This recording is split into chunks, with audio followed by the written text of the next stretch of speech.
The crown, a symbol of glory, of power, of divine destiny, but also of blood, betrayal, and war. In medieval England, a royal jewel almost brought an entire kingdom to ruin. It was not just gold and gemstones. It was the weight of centuries, the promise of unity, and the curse of human ambition.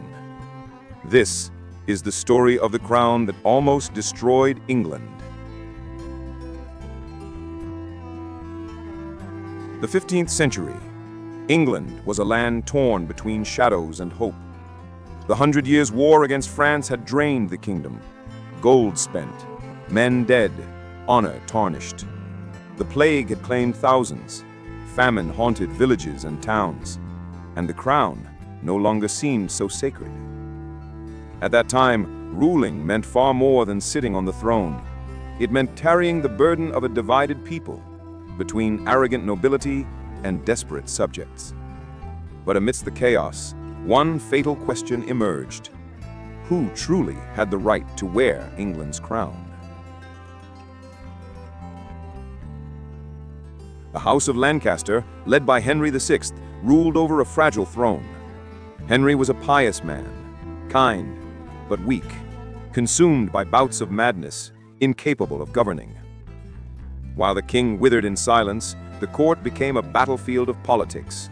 Noble families schemed, alliances were forged and broken, and the blood of England began to boil.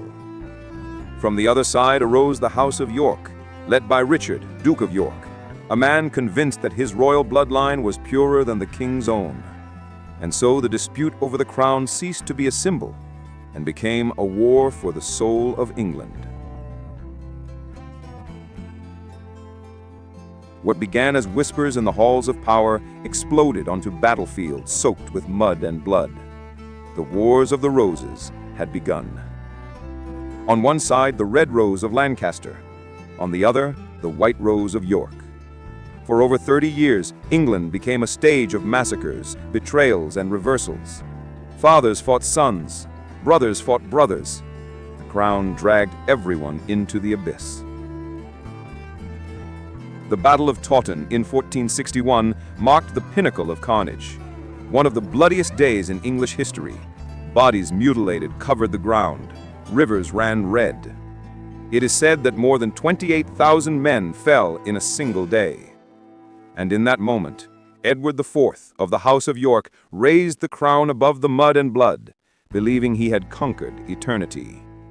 But the English throne was as unstable as the wind, and every victory carried the bitter taste of the next betrayal. Edward IV reigned, but peace never came.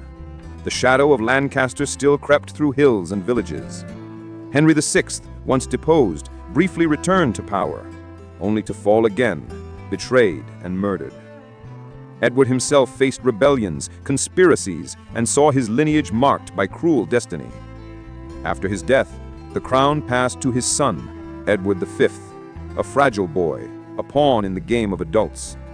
But his story ended in the dungeons of the Tower of London, alongside his brother, disappearing forever from history. The princes in the Tower. The throne then went to Richard III, the last king of the House of York, a man accused of crimes, shrouded in legends of ambition and ruthlessness. And the cycle of blood completed in 1485 at the Battle of Bosworth.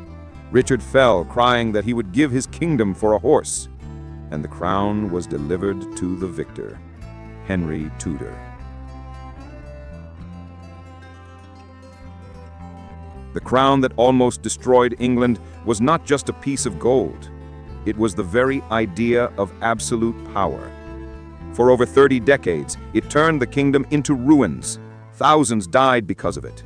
Entire families were erased from history because of it. But after the ashes, emerged a new dynasty, the Tudors. Henry VII united the two roses, red and white, creating a new symbol, the Tudor rose, a mark of reconciliation and hope. And the lesson echoes to this day. When ambition for power surpasses the good of the people, the crown ceases to be a blessing and becomes a curse. This was the story of the crown that almost destroyed England, a tale of glory and tragedy, of men who sought eternity, but found only blood and silence.